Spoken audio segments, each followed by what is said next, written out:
দেশ পরিচালনায় ব্যর্থ। সরকার পতনের আন্দোলন ছিল, সরকার পতন হয়েছে, কিন্তু সেটাকে আমরা বিপ্লব মনে করি না। যারা ক্ষমতাসীন হয়েছেন তারা দেশকে জঙ্গিবাদের দিকে ঠেলে দিয়েছেন। বিগত স্বৈরাচারের পরিবর্তে তারা একটা নতুন ভয়ঙ্কর ফ্যাসিবাদী স্বৈরাচারী একটা সরকারে পরিণত হয়েছেন। এটা আসলে কোটা আন্দোলন নিয়ে শুরু। পরবর্তীকালে যখন ব্যাপক হত্যাকাণ্ড ঘটল, এরপর জনগণ বিক্ষুব্ধ হয়ে এটা সরকার পতনের আন্দোলনে পরিণত হলো। কারণ বিগত সরকার আগে থেকেই প্রশাসনের নির্বাচনের মাধ্যমে গণতন্ত্রকে রুদ্ধ করেছেন। তাদের যে বিভিন্ন অন্যায় অবিচারে মানুষ বিক্ষুব্ধ ছিল, আমরা সবাই বিক্ষুব্ধ ছিলাম। তো এই কারণে সরকার পতনের আন্দোলন ছিল, সরকার পতন হয়েছে, কিন্তু সেটাকে আমরা বিপ্লব মনে করি না। তারপরে আমরা প্রত্যাশী ছিলাম যে সরকার পতনের পর দেশে গণতন্ত্র আসবে। সব দল, তাদের ক্ষমতাসীনদের পক্ষ বিপক্ষ সব দলের মানুষ স্বাধীনভাবে তাদের মতপথ নিয়ে চলবেন।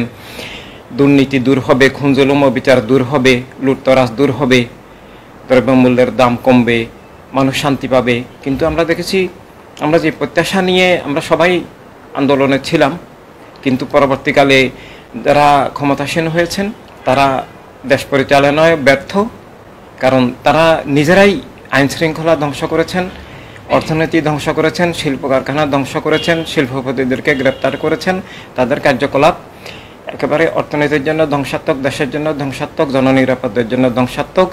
তাই আমরা তাদের মাধ্যমে দেশের ক্ষতি ছাড়া লাভ হবে, ভালো হবে, জনগণের কল্যাণ হবে, সেই আশা আর এখন করতে পারছে না। এমনকি তাদের মাধ্যমে একটা সুষ্ঠু নির্বাচনেরও আশঙ্কা দেখা দিয়েছে যে সুষ্ঠু নির্বাচন আশা আর নাই। কারণ তাদের উপদেষ্টা পরিষদের মধ্যেই জঙ্গিবাদী দলের নেতা আছেন না, সেই প্রত্যাশার সম্পূর্ণ তারা বিপরীত করেছেন। শুরু থেকেই আমাদের প্রত্যাশা ছিল, কিন্তু তারা সব দলের সাথে কথাও বলেন নাই, তারা সবার প্রতি সুবিচারও করেন নাই। তারা কিছু উগ্রবাদী, জঙ্গিবাদী, ধর্মের নামে অধর্ম উগ্রবাদী দলকে নিয়ে সংলাপ বৈঠক করে দেশকে জঙ্গিবাদের দিকে ঠেলে দিচ্ছেন, অর্থনীতিকে ধ্বংস করেছেন, জননিরাপত্তা ধ্বংস করেছেন, এবং সব দলের রাজনৈতিক অধিকার স্বীকার করেন না। এবং তাদের কাছে যে গণতান্ত্রিক মূল্যবোধ এবং গণতান্ত্রিক ব্যবস্থা প্রত্যাশিত ছিল, তারা সেটার বিপরীতে বিগত স্বৈরাচারের পরিবর্তে তারা একটা নতুন ভয়ঙ্কর ফ্যাসিবাদী স্বৈরাচারী একটা সরকারে পরিণত হয়েছেন। ইনসানিয়াত বিপ্লব সরাসরি ইসলামের সংগঠন নয়। ইনসানিয়াত বিপ্লব মানবতার সংগঠন। তবে প্রকৃত ইসলাম থেকে মানবতা আলাদা কিছু নয়, প্রকৃত ধর্মের মূল্যবোধ থেকেও মানবতা আলাদা কিছু নয়। কিন্তু এখন ইসলাম এবং অন্যান্য ধর্মের নামে যা চলছে, এগুলো ইসলামের আসল ধারা নয়, এবং বিভিন্ন ধর্মের নামেও যা চলছে এগুলো ধর্মের সত্যের বিপরীতে চলছে। তাই ইনসানিয়াতকে সরাসরি ধর্মীয় সংগঠন বলা যায় না এককভাবে।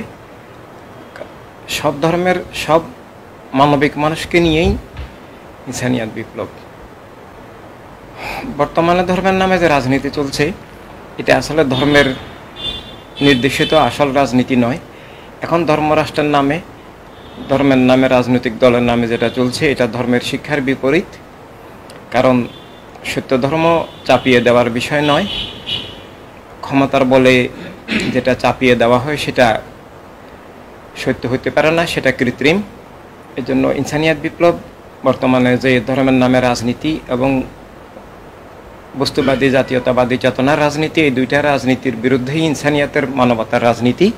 দুইটা দিক থেকে বিরোধিতা করে। একটা হচ্ছে ধর্মকে রক্ষা করা, আর একটা হচ্ছে মানব জীবনকে এবং রাষ্ট্রকে রক্ষা করা।